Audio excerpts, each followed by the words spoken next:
Alright? Let me ask you something real quick. What if I told you the biggest threat to Ford, GM, and even Tesla isn't another American brand? It's China. Yeah.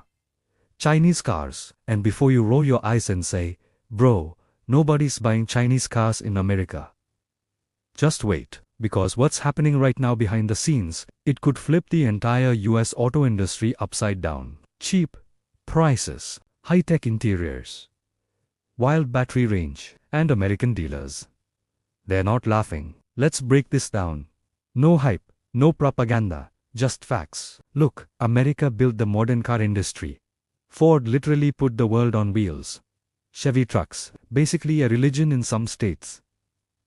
Dodge muscle cars, strength up American energy. For decades, made in USA meant power, durability, freedom. You wanted a truck. You bought American. You wanted a muscle car. American. You wanted something reliable, for the family. Still American. But here's the thing. The market changed. Cars got expensive. Like crazy expensive. The average new car price in America, it's pushing luxury territory now. Middle-class families, they're struggling to afford brand new vehicles. And when people feel squeezed financially, they start looking elsewhere. Now here's where it gets interesting. Chinese car brands used to be a joke. Let's be honest. 10 years ago, nobody took them seriously. Cheap knockoffs, questionable safety, zero brand power. But today, whole different story. China is dominating the EV game. Brands like BYD are pumping out electric cars that are cheaper than Tesla, packed with tech-solid battery range and built fast, and I mean fast.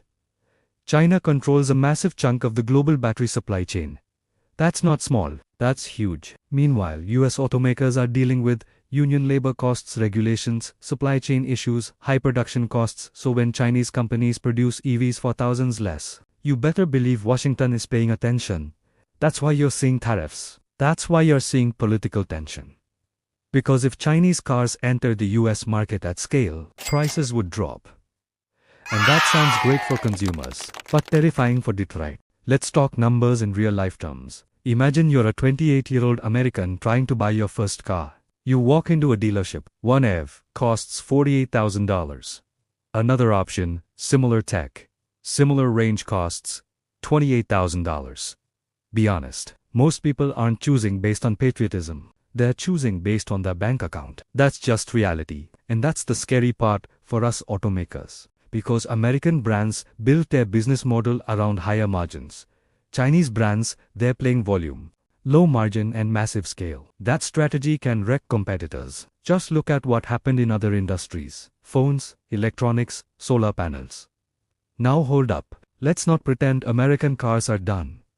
Ford trucks still dominate work culture. GM still has brand loyalty. Tesla still leads in innovation perception. And there are serious concerns about data security, government influence, long-term reliability, safety standards. Some Americans will never trust a Chinese car. Period.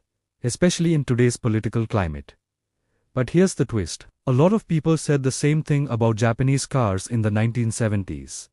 And now, Toyota and Honda are everywhere. History has a funny way of repeating itself. This isn't just about vehicles.